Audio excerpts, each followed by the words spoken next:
ग्वालियर के एक मित्र ने मुझे फोन किया कि मैं अपनी बूढ़ी माँ को भी आपकी सभा में लाना चाहता हूँ, लेकिन मैं डरता हूँ, उसकी उम्र कोई 90 वर्ष, 40 वर्षों से वो दिन रात माला फेरती रहती, सोती है तो भी रात उसके हाथ में माला हो।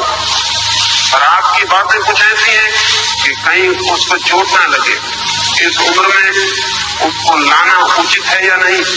मैंने उन मित्र को खबर की कि आप जरूर ले आएं, क्योंकि इस उम्र में अगर न लाए तो हो सकता है दोबारा मैं आऊं और आपकी मां से मेरा मिलना भी ना हो पाए, इसलिए जरूर ले आएं। आप चाहे आए या ना आए, मां को जरूर ले आएं।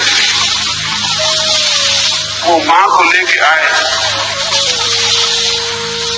दूसरे दिन मुझे उन्होंने खबर की कि बड़ी चमत्कार की बात हो गई।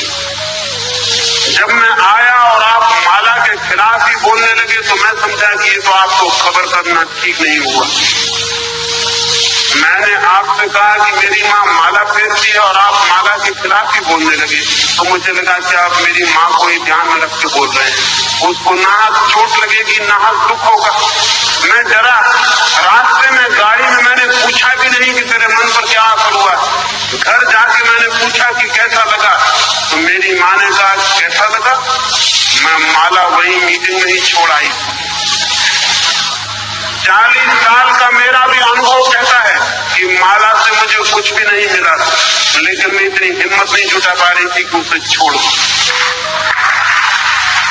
वो मुझे बात ख्याल आ गई, माला तो मुझे पकड़े हुए नहीं थी, मैं ही उसे पकड़े हुई थी।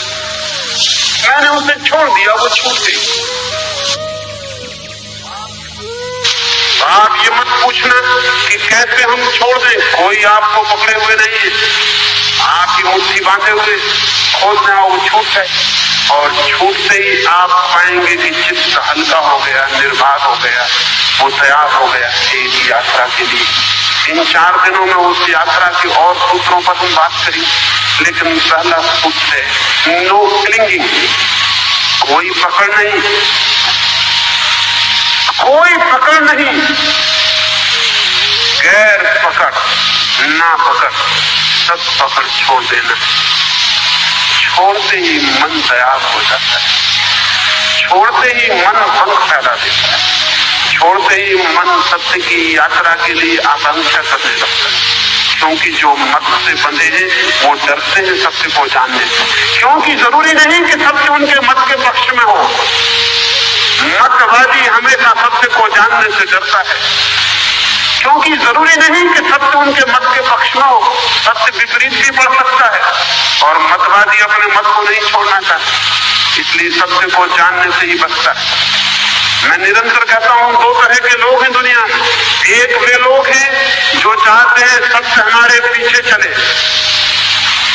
मतवादी सत्य को अपने पीछे चलाना चाहता है। वो कहता है कि मेरा मत सही है, सत्य इसको सिद्ध करे।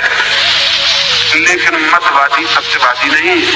सत्यवादी कहता है मैं सत्य के पीछे खड़ा हो जाऊंगा, लेकिन जिसको सत्य के पीछे खड़ा होना है उसे मत छोड़ देना पड़ेगा, नहीं तो मत बाधा देगा, रोकेगा, अड़चन डालेगा।